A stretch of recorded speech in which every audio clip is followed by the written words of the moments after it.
할렐루야. 옆 사람과 인사하실까요? 예수 안에서 눈을 뜨시오.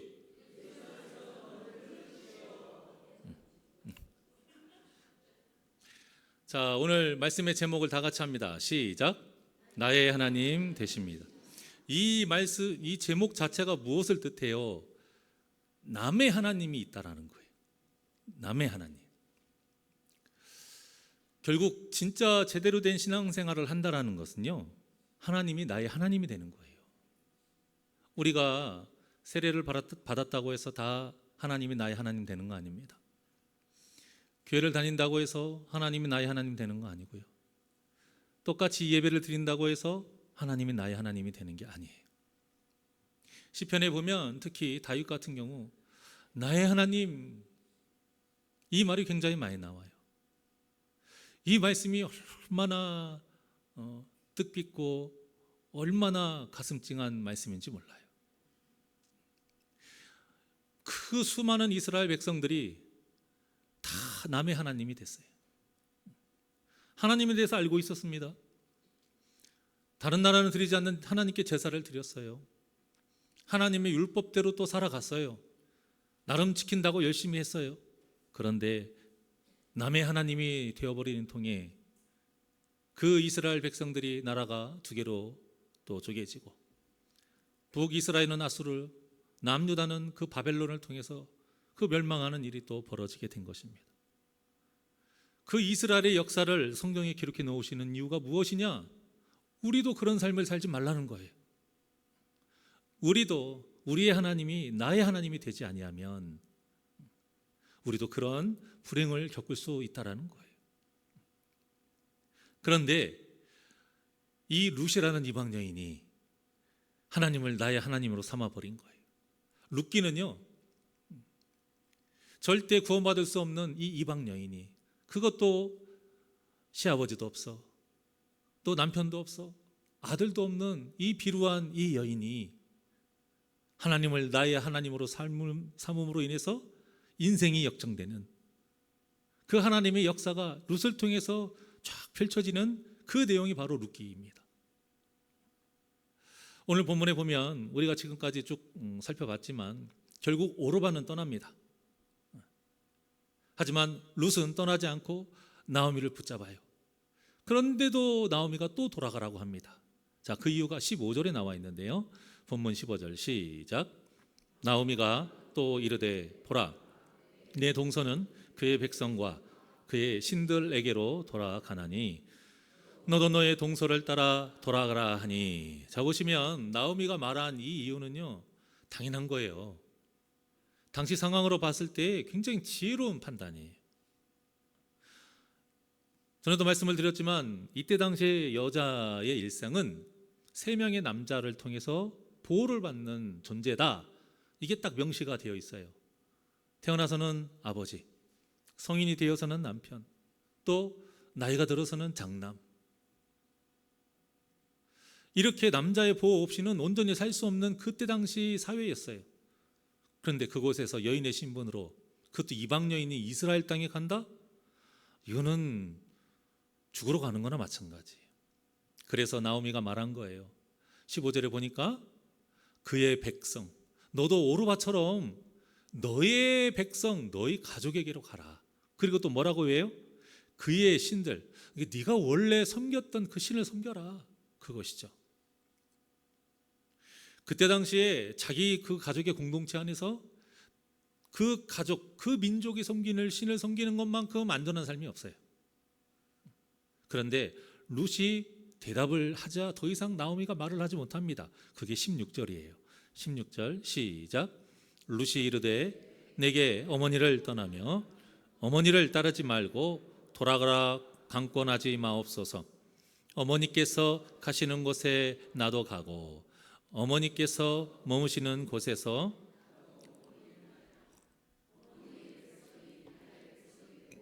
어머니의 하나님이 나의 하나님이 되시리니. 아멘. 이 말씀이 너무나도 은혜가 돼요. 나오미가 더 이상 말할 수 없게 된 그 이유가 바로 저 어머니 아니면 안 돼요, 어머님 따라갈 거예요, 이것이 아니에요.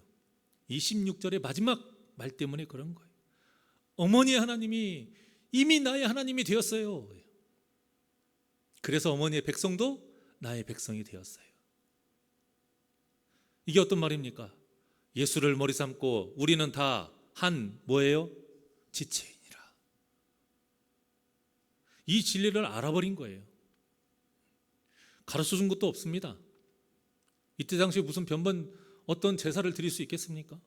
제단도 없는데 이방 나라에서. 하나님의 은혜인 것이죠. 이렇게 룻이 택함 받은 거예요.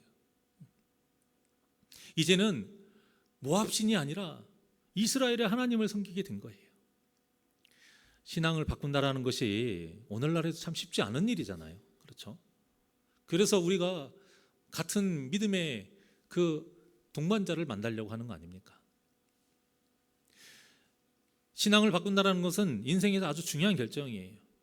근데 지금과는 비교도 안 되는 당시 상황이에요. 목숨을 걸어야 되는 상황인 거예요. 오늘날의 이슬람권 보게 되면 목숨을 걸어야 되잖아요. 거기서 복음을 전한다라는 것은 그 선교사님이 목숨 걸고 간 것이고 또 그 선교사님으로 인해서 복음을 받아들인 사람 또한도 목숨을 거는 거예요. 그러니 나오미가 더 이상 할 말이 없어진 것이죠. 자, 이것이 바로 오르바와 룻의 결정적인 차이인 것입니다. 오르바가 자기의 집으로 간 것은 전혀 비난받을 일이 아니에요. 굉장히 착한 여자예요. 시어머니를 참 사랑하는 여자예요. 남편 없이도 따라가겠다고 끝까지 매달렸던 그런 여자예요. 진심이에요. 하지만 오르바와 룻의 결정적인 차이는 무엇이냐?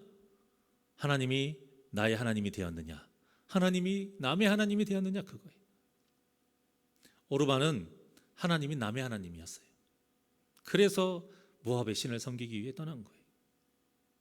하지만 룻은 이미 하나님이 나의 하나님이 되었기 때문에 아무리 고난과 시련이 눈에 뻔히 보인다 해도 나오미를 따라가게 된 것입니다. 하나님께서 원하시는 삶이 바로 이런 삶인 거예요. 상황에 따라서 하나님을 쫓았다가 떼어냈다가 잠깐 잊어버렸다가 흔히 우리가 말하는 방학이라고 하잖아요. 방학했다가 다시 다녔다가 이러는 것이 아니라 하나님이 나의 하나님이 되었다면 그 이후부터 어떤 상황과 관계없이 끝까지 하나님을 붙잡는 이 신앙, 끝까지 주님을 붙잡는 이 신앙, 이 신앙이 오늘 오전에 전했던 그 노아와 같은 신앙이요, 에녹과 같이 하나님과 동행하는 신앙인 것입니다. 결국 나오미는 이 룻의 신앙의 결단에 더 이상 어찌할 수가 없는 걸 깨달아요. 그러니까 이게 무슨 말이냐면 나오미가 룻을 이해한 게 아니고 룻에게 승복한 거예요. 승복. 이 룻의 믿음이 진짜인 것을 보고 나오미가 두 손 두 발을 든 거예요. 믿음은요, 이해시키는 게 아니고 이기는 거예요. 오늘 말씀을 통해서 우리가 마음에 새겨야 될 것이 바로 이것입니다. 하나님이 나의 하나님이 된 사람이 어떻게 달라지나? 하나님이 나의 하나님이 된 사람은 첫째로 결단하면 바로 행동합니다. 우리가 말씀을 들을 때에 많이 깨닫죠. 우리 성도님들도 좀 우리 교회 분위기가 좀 부끄러워서 쑥스러워서 그러시지 아멘도 그렇게 크지 않고 많이 나오지는 않지만 그래도 말씀을 들을 때에 이해를 하시고 끄덕끄덕 하시고 하시는 것들이 되게 많아요. 그런 부분들이 없다고 해서 말씀을 안 깨닫는 건 아니잖아요. 다 깨달으시는 것이 눈에 보여요. 자, 그런데요, 이 땅에 많은 그리스도인들이 말씀을 통해서 많이 깨닫기는 합니다만 그 깨달음을 실제 바로 실천하면서 행동하는 사람은 많지 않다라는 거예요. 그러니 어떻게 하나님의 역사를 경험하겠어요? 예전에 제가 서점에서 어떤 책의 제목이 참 눈길을 끌어가지고 기억한 게 있는데 그게 뭐냐면 바보들은 항상 결심만 한다, 이거였어요. 바보들은 항상 결심만 한다. 우리가 생각하는 바보는 뭐예요? 이해도 못해, 뭔 말인지 못 알아들어, 깨닫지도 못해. 이게 바보가 아니라는 거예요. 다 알고 다 이해하고 다 깨닫는데 해야지 결심까지도 했는데 실제 하지 않는단 말이에요. 그러한 사람이 진짜 바보다라는 뜻의 제목, 책은 안 읽어봤습니다. 뭔 내용인지는 모르지만 그냥 제목이 참 깊은 울림이 있었어요. 그래, 성도가 이 말씀을 대할 때에 깨닫는 것만, 이것만으로도 큰일이구나 라고 착각하면 안 되겠구나. 그 깨달음에서 실천하는 것에까지 가야 이 진짜 큰일인 것이고 진짜 큰일을 행한 것인데, 그러지 않으면 깨닫지 못한 것이나 깨달은 것이나 똑같은 거구나. 그러한 모습을 보고 하나님이 우리에게 바보라고 하실 수도 있겠구나. 세상에서 작심삼일이라는 말이 괜히 있는 것이 아니에요. 사람이라면 결단은 누구나 한다라는 거예요. 이 3일이 중요한 게 아니고요, 작심이 중요합니다. 작심은 누구나 한다는 거예요. 3일 가는 사람이 있고 3년 가는 사람이 있고 평생 가는 사람이 있지만, 그러니까 작심만으로는 대단한 것이 아니라는 것이죠. 그런데 다른 것도 아니고 신앙 때문에 세상의 그 편한 것들을 다 포기하고 따른다고 하니 나오미가 더 이상 무슨 말을 하겠습니까? 여러분, 같은 성도로서 신앙 때문에 세상의 것을 포기하고 자신의 유익을 포기하는 성도는요, 다른 성도에게 큰 감명을 주고 도전을 줘요. 제가 지금까지 도전을 받고 감동을 받았던 성도님들이 다 이런 분이었어요. 세상적으로 잘나서도 아니고요, 많이 배워서도 아니고 뭔가 뛰어나서도 아니었어요. 그 어려운 환경 속에서도, 저 같으면 그렇게 못 살 것 같은 그 환경 속에서도 어쩜 그렇게 하나님만을 붙잡고 사는지, 그 모습이 너무 100마디의 말씀, 좋은 세상의 어떤 100마디의 말보다, 좋은 말보다 그 성도의 그 순종하는 그 모습이 저에게 큰 깨달음과 도전을 주었어요. 이것이 바로 무엇이냐? 영적인 권위라고 그러는, 영권이라고 하는 거예요. 그게 영권이에요. 교회에서 세상의 것들로 권위를 가지려고 하지만 이건 잘못된 거예요. 나이로 권위 가질 수 없고요, 직분으로 권위 가질 수 없고요, 여러분들의 신앙의 연수로 권위 가질 수 없어요. 목사인 저도 마찬가지예요. 영적인 권위는 돈으로 얻는 것도 아니고 지식으로 얻는 것도 아니고 이 목사라는 직분으로 얻는 것도 아니고요, 카리스마로 얻는 것도, 저는 카리스마도 없지만 카리스마로 얻는 것도 아니고 언변이나 어떤 기술로 얻는 것도 아니에요. 영적인 권위는 삶에서 이 믿음의 결단으로 거룩한 본을 보일 때에 얻을 수 있는 거예요. 그러니 성령님의 도움이 없이 어떻게 영권이 생길 수 있겠습니까? 내 힘으로 할 수 없는 것, 내가 가지려고 해서 가지는 것이 아니라 하나님 마음에 맞게 살다 보니 하나님께서 주셔서 얻게 되는 거예요. 저도 이런 영적인 권위가 있는 목사가 되고 싶습니다. 그러니 우리 성도님들 이를 위해서 많이 기도를 부탁드립니다. 네. 아주 크게 나올 줄 알았는데 룻은 힘없는 여인이었고 하나님을 잘 모르는 이방인이었고 나이도 어렸지만 영적인 그 권위에 나오미가 더 이상 아무 말도 하지 못하고 룻과 함께 가기로 허락을 했습니다. 이런 룻의 결단과 실천하는 삶이, 이러한 삶이 다른 사람의 삶이 아니요 저와 여러분의 그 신앙의 삶이 되기를 주님의 이름으로 축원합니다. 자, 하나님이 나의 하나님이 된 사람이 그 두 번째 모습은 무엇이냐? 온전한 예배를 드려요. 진짜 예배를 드린다라는 거예요. 오르바와 룻의 모습을 보면 현재 우리 예배의 모습과 공통점이 굉장히 많아요. 오르바와 룻 모두 똑같이 그 시댁에서 함께 살면서 하나님을 알게 됐어요. 오르바도 알아요. 이방 땅에서 얼마나 제대로 하나님에 대해서 알겠습니까마는 제사도 제대로 못 드리니까 그것도 잘 못했을 것이고 당시에 성경도 없었기 때문에 하나님의 말씀도 시댁 가족들이 서로 오가는 대화 속에서는 아마 들었을 거예요. 그리고 특별하게 신앙적으로 본이 될 만한 모습도 그렇게 많이 보였을까? 기록은 되어 있지 않으니까 잘 모르겠지만 그런 상황 속에서도 룻은요 하나님만 바라보게 됐어요. 그래서 룻이 이런 엄청난 결정을 하게 된 거예요.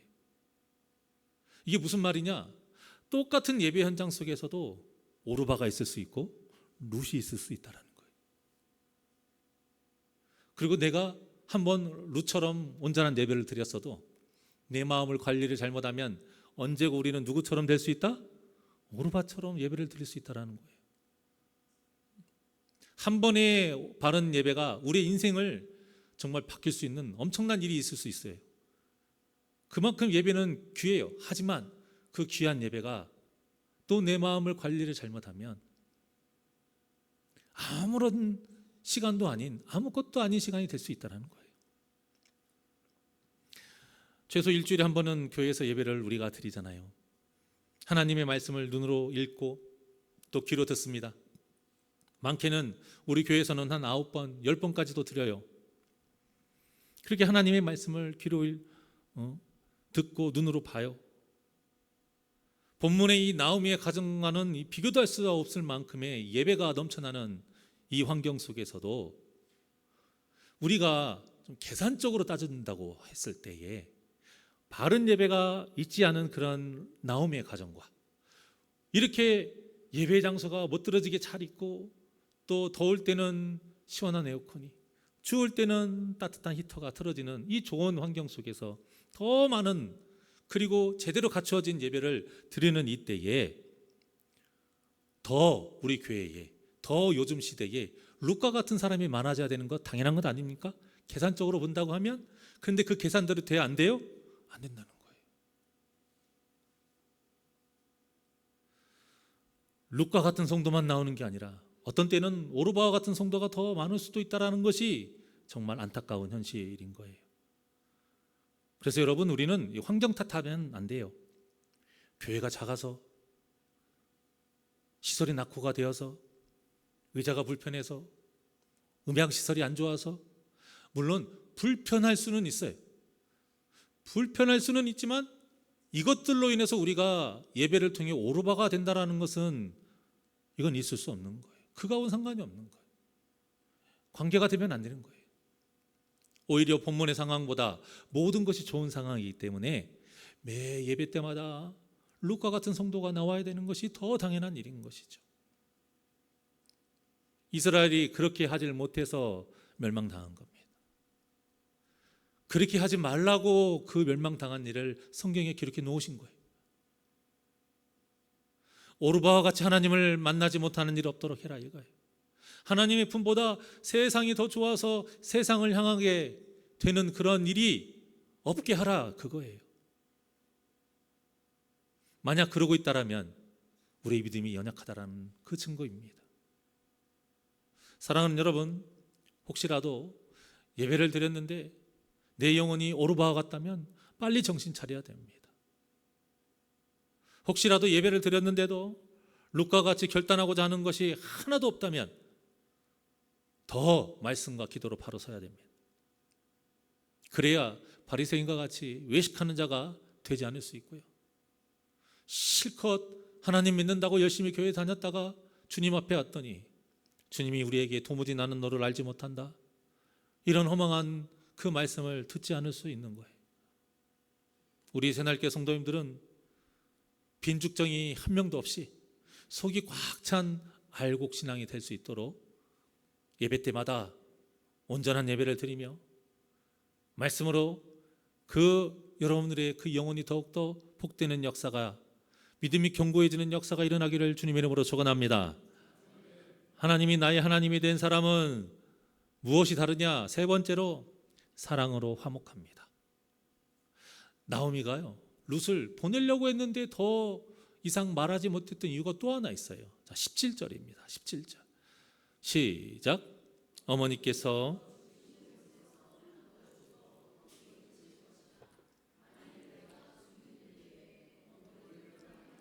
여께서 내게 벌을 내리시고 더 내리시기를 원하나이다 하는지라. 아멘. 자, 이 말씀과 같이요, 나오미를 룻이 깊이 사랑한 거예요. 신앙생활은 절대 혼자 할 수 없습니다. 창세기가 굉장히 중요해요. 성경의 모든 성경이 다 중요합니다. 그런데 창세기가 왜 중요하냐? 성경의 시작이자 모든 것이 그 창세기하고 다 연결이 되어 있어요. 예수님도, 세상의 멸망도, 재림도, 새하늘과 새 땅도. 하나님께서 사람을 지으시고 가장 먼저 뭐 하셨어요? 독초하는 것이 좋지 못하여 돈놈배피를 지으셨어요. 혼자 할 수 없다라는 거예요. 예수님께서 교회 본질에 대해서 말씀하실 때에도 분명하게 예수 이름으로 두세 사람이 모여야 한다, 분명히 말씀하셨습니다.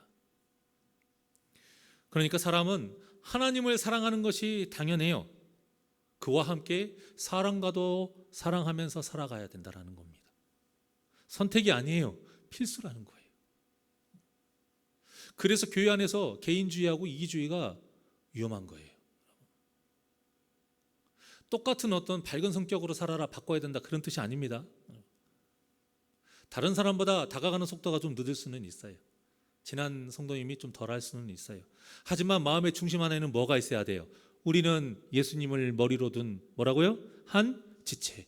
한 지체라는 말은 그의 아픔이 나의 아픔이요, 그의 기쁨이 나의 기쁨이라는 뜻이에요. 사랑한다라는 뜻이에요. 나오미를 향한 룻의 이 사랑이 얼마나 대단한지 뭐라고 했냐면, 나오미가 죽는 곳에서 같이 죽을 것이고, 17절에 그 얘기잖아요. 만일 죽는 일 외에 나오미를 떠나면 하나님께서 벌을 내리시고 거기에 더 큰 벌을 내리시기를 원한다고 서원해 버립니다. 서원이라는 게 뭐예요? 목숨을 걸고 하나님 앞에 약속하는 거예요. 그러니까 서원 함부로 하면 안 됩니다. 그러면 안 해야지, 또 그것도 아니에요. 정말로 내가 큰 믿음을 위해서 하나님께서 감동을 주시면 서원할 수 있는 믿음도 있어야 돼요. 단, 할 때는 뭘 걸고? 참, 우리가 돈 걸면 얼마나 좋아요, 그렇죠? 빌려서 갚기라도, 빌려서 어떻게라도 하면 되니까. 목숨은 아니잖아요. 서원은요, 목숨 걸고 하는 거예요. 룻의 이 강구는요, 형식적인 게 아니에요. 진실된 거예요. 목숨을 건 서원 기도였어요. 이 정도로 나오미를 사랑한 겁니다. 그러니까 여러분들이 다른 성도를 위해 중보 기도하는 거 목숨 걸고 하셔야 돼요. 진심으로 하셔야 된다는 거예요. 그 기도가 내 기도처럼 생각하시면서 하셔야 돼요. 생각난 김에 말씀드리지만, 혹시 그 기도 제목 안 쓰신 분들은 쓰셔서 기도함에 넣으세요. 여러분들을 위해서 그런 거예요. 여러분들은 그 영혼을 위해서 기도하는데 내 기도를 위해서 안 쓰면 나만 손해죠.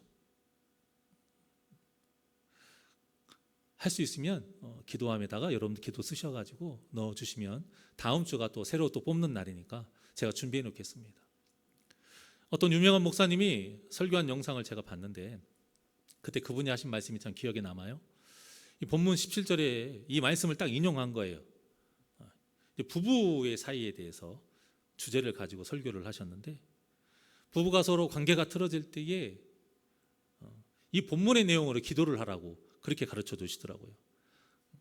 내가 죽는 일 외에 당신을 떠나면 하나님께서 내게 벌을 내리시고 더 벌을 내리시기를 원하나이다, 이렇게 기도하래요. 옆에 짝꿍 있으면 한번 해봐요. 다 따로따로 떨어져 있는, 저기 저 장세선 집사님하고 이낙균 집사님도 이게 짝꿍 있네요, 옆에. 내가 죽는 일 외에 당신을 떠나면 하나님께서 내게 벌을 내리시고 더 벌을 내리시기를 원하요. 일단 집에 가서 한 번씩 해보세요. 참 말씀이 맞죠.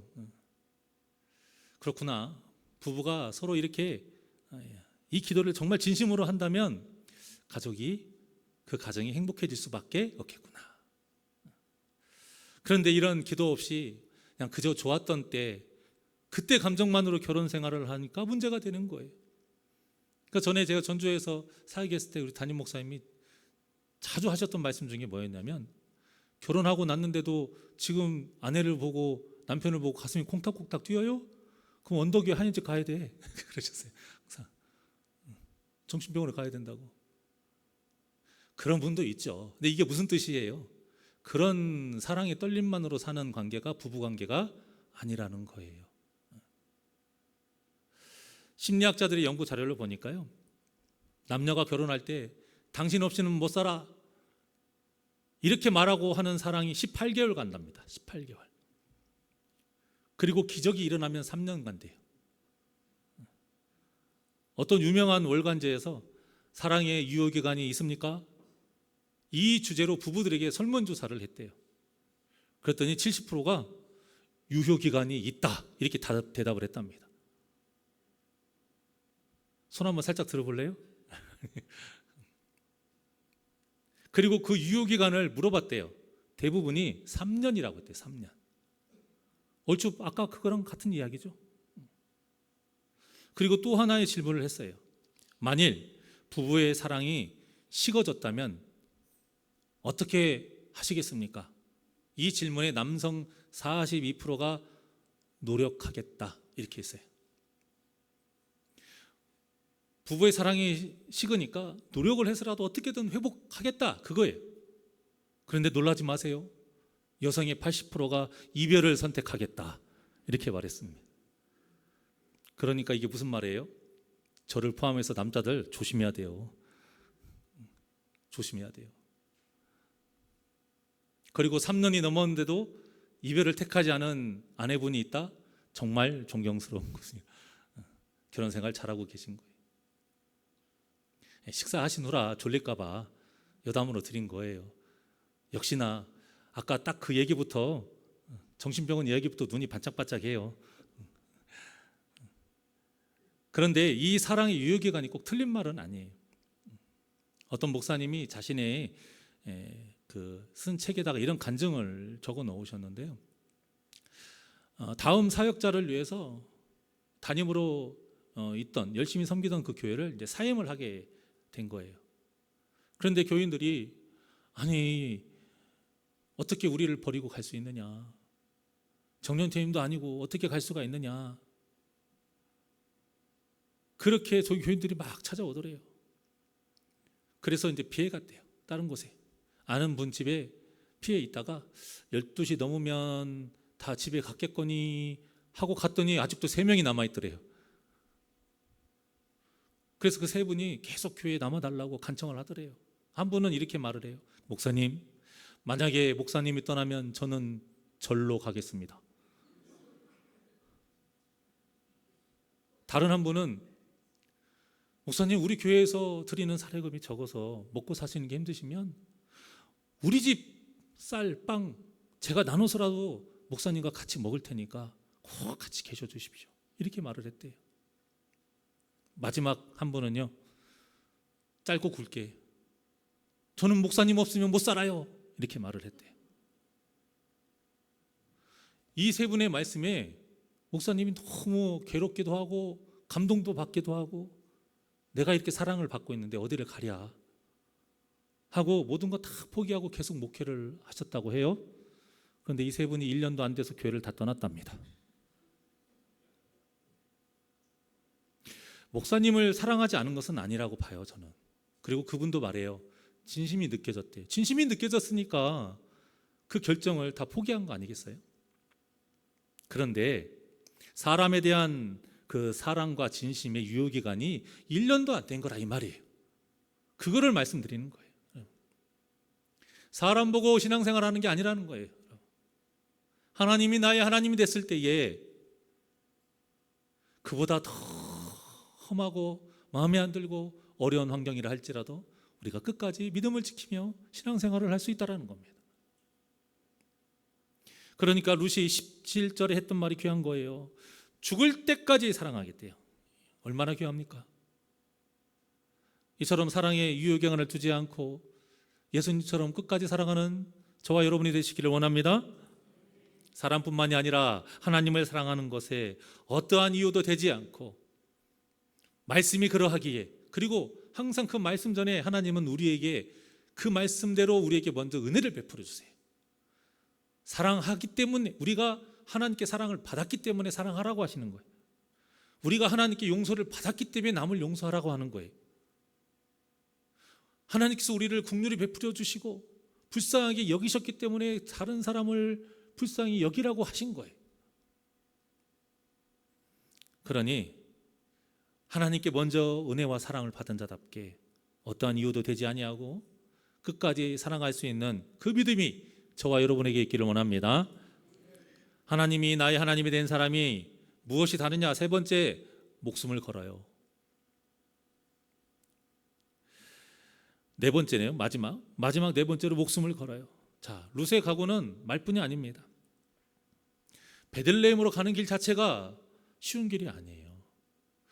당시에 여자들만 간다? 아니에요. 반드시 남자들이 있는 무리에 섞여서 가야 돼요. 이 내용이 안 나와도요, 이건 당연한 거예요. 그렇다면 그 섞이는 남자들은 또 믿을 만한 존재냐? 그거 어떻게 합니까? 왜 남자들과 같이 가야 되느냐? 강도들이 많았거든요. 그리고 사나운 짐승들이 많았어요. 그런데 그 가는 길도 위험하지만 베들레헴 가면은 그 위험이 사라집니까? 아니에요.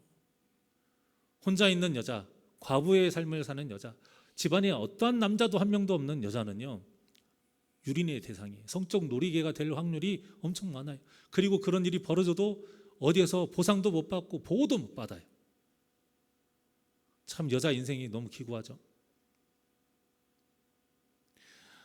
그런 현실을 뻔히 알고도 룻은 목숨 걸고 간 거예요. 일제강점기에 많은 젊은이들이 만주로 떠났어요. 피난을 가가지고 거기 이제 독립군이 있었잖아요. 그 독립군에 입대를 냈습니다. 근데 입대했다고 해서 다 받아주질 않아요. 세 가지 질문을 항상 했다고 해요. 그 세 가지 질문에 확실하게 대답한 사람만을 입대에 받아줬대요. 자, 첫 번째가 뭐였냐면, 당신은 총에 맞아 죽을 각오가 되어 있습니까? 두 번째는 굶어 죽을 각오가 되어 있습니까? 세 번째는 추위에 얼어 죽을 각오가 되어 있습니까? 이 세 가지 질문에 확신에 차게 대답을 해야 입대가 가능했대요. 이게 무슨 말이에요? 독립군의 삶이 절대 좋지 않다라는 거예요. 그런데도 그들이 그곳에 들어갔고 피를 흘렸고 그 결과 우리나라가 독립을 하게 된 거예요. 우리의 신앙생활도 마찬가지라는 겁니다. 이 믿음의 선한 싸움을 평생 해야 돼요. 십자가의 군사로서 이 정도의 목숨을 걸 각오가 있어야 된다는 겁니다. 조금만 힘들어도 쉽게 포기하시는 분들, 마음이 상하면 예배 소홀히 하시는 분들, 이곳저곳에서 문제가 터졌을 때에 하나님, 나 조금 쉴게요, 내 상황 이해하시죠? 이런 모든 것들이 죄송한 말씀이지만 무엇 때문에 그러느냐? 각오가 적기 때문이에요. 목숨을 걸지 않았기 때문에 하는 거예요. 너무 가벼운 각오를 가지고 신앙생활을 하기 때문에 조금만 힘들고 어려우면 쉽게 포기하게 되는 겁니다. 조금만 내가 생각했던 신앙생활과 다르고 내가 생각했던 교회가 아니고 내가 생각했던 성도가 아니라면 그것을 이유로 쉽게 너무 떠나가 버리는 일이 생긴다는 거예요. 사도 바울이 다메섹 도상에서 주님을 만났습니다. 그 후에 바울의 삶은 무엇이었습니까? 목숨을 건 삶이었어요. 목숨을 걸고 복음을 전했어요. 이 각오가 초대교인들에게 그 보낸 편지에 그대로 기록되어 있거든요. 자, 로마서 14장 8절입니다. 로마서 14장 8절 시작. 우리가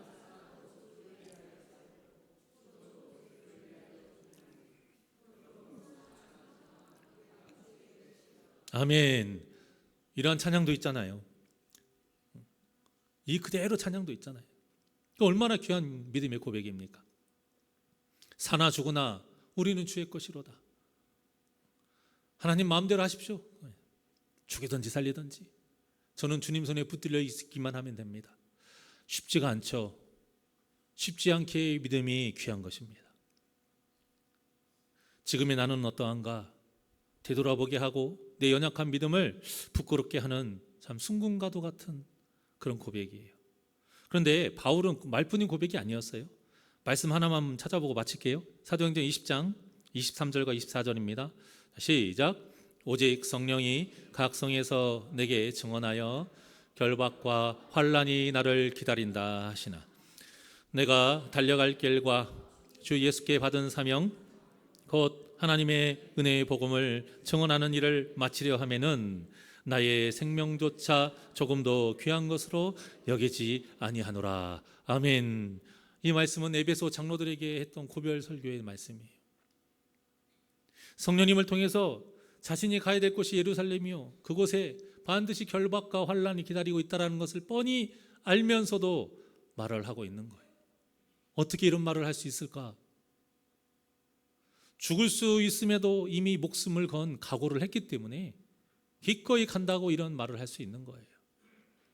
사람은요, 누구나 모르면 목숨을 건다고 말할 수 있어요.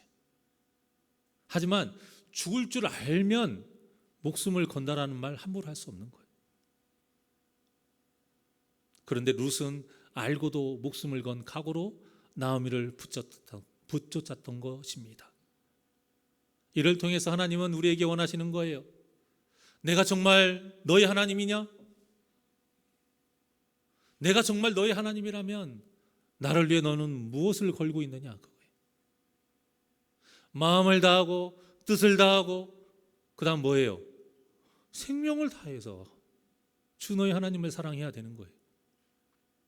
하나님은 목숨을 원하시는데 우리는 이만큼 떼어내고 이 정도면 큰 각오라 자화자찬하는 것은 아닌가. 오늘 룻의 그 모습을 통해서 우리 자신의 믿음을 다시 한번 돌아보는 계기가 되었으면 하고요. 그래서 우리의 이 믿음의 모습도 룻처럼 목숨을 건 각오로 이 믿음의 길을 끝까지 걸어가서 믿음의 선한 싸움에서 승리하는 복된 심령들 되시기를 주님의 이름으로 축원합니다. 그래서 이 각오로 하나님을 나의 하나님으로 삼고 끝까지 말씀에 순종하는 복된 저와 여러분, 오늘 이 노아와 같이 그 의로움을 끝까지 보여서 하나님께 인정받는, 하나님과 동행하는 삶을 사시기를 주님의 이름으로 간절히 축원합니다. 나 무엇과도 주님을 바꾸지 않으리. 하나님께 찬양드립니다.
가슴에 얹고 우리 진실된 마음으로 고백합니다. 나 무엇과도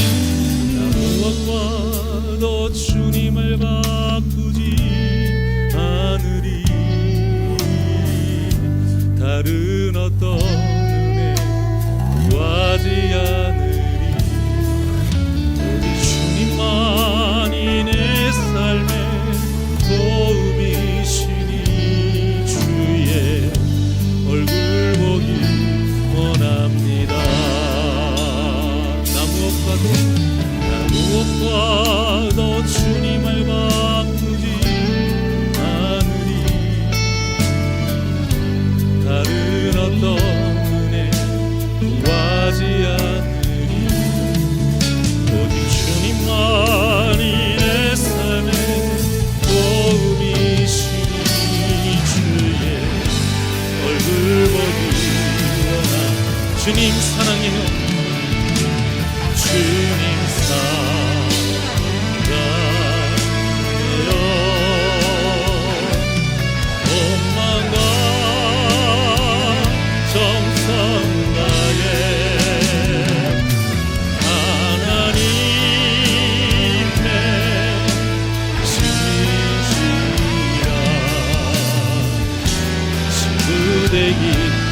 손을 높이 들고 고백합니다. 주님 사랑합니다. 주님 사랑해요.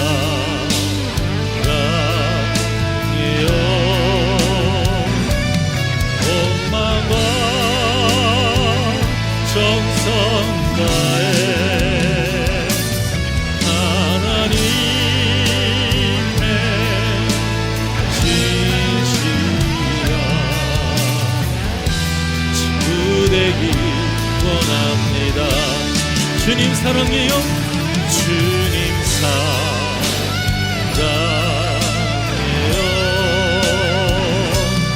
온 마음과 정성 다해 하나님의 진실한 친구 되기 원합니다. 기도하시겠습니다. 사랑의 하나님, 감사합니다.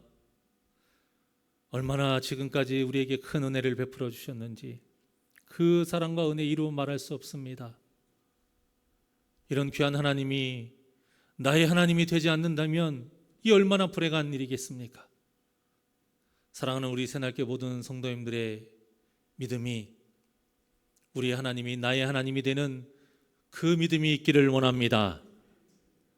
모든 예배의 시간이 온전히 하나님을 위한 예배가 되게 하여 주시어 룻과 같은 믿음의 성도가 되게 하여 주시옵시고, 주님이 주시는 그 말씀 들을 때 깨달음에서 끝나지 않고 지켜 행하는 자 되게 하여 주시옵시고,